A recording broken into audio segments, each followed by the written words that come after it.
সংগঠনের নেতৃত্ব, এলাকার পরিচিত প্রতিষ্ঠিত ব্যক্তি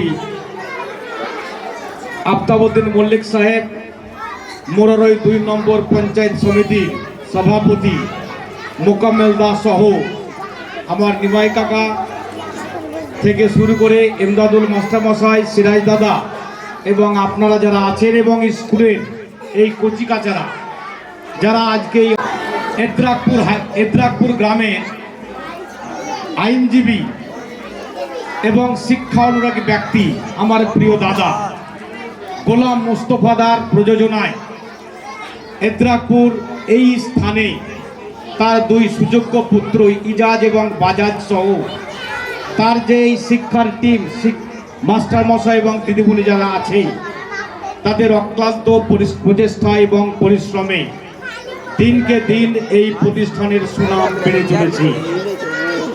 বর্তমানে শিক্ষা একটা প্রতিযোগিতার জায়গায় এসে দাঁড়িয়েছে। আগে শিক্ষার আমরা 3টে শ্রেণীর ছাত্র দেখতে পেতাম, একটা খুব ভালো, একটা মাঝারি আর একটা খারাপ বা অল্প মানের।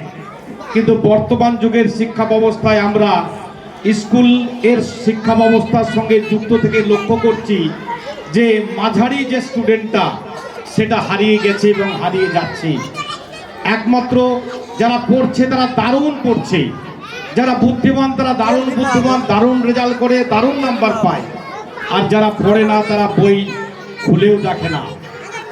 এর প্রধান কারণ আমরা অনুসন্ধান করে দেখেছি যে গ্রামাঞ্চলের যে সমস্ত পরিবার থেকে দিন আনি দিন খায় পরিবার থেকে যে সমস্ত ছেলে মেয়েগুলো আসছে তাদের বাবা মায়েরা সঠিকভাবে তাদেরকে গাইড করতে পারে না, সময় দিতে পারে না। স্কুল আওয়ারে 10টা থেকে 4টার মধ্যে আবদ্ধ থাকলে শিক্ষাটা হয় না, সেই জন্য তাকে বিভিন্ন কোচিং সেন্টার, বিভিন্ন জায়গায় তাকে শিক্ষার সঙ্গে যুক্ত থাকতে হয়।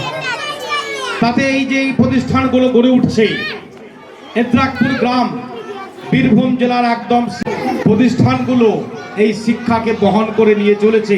তাদের প্রতি আমাদের অক্লান্ত ভালোবাসা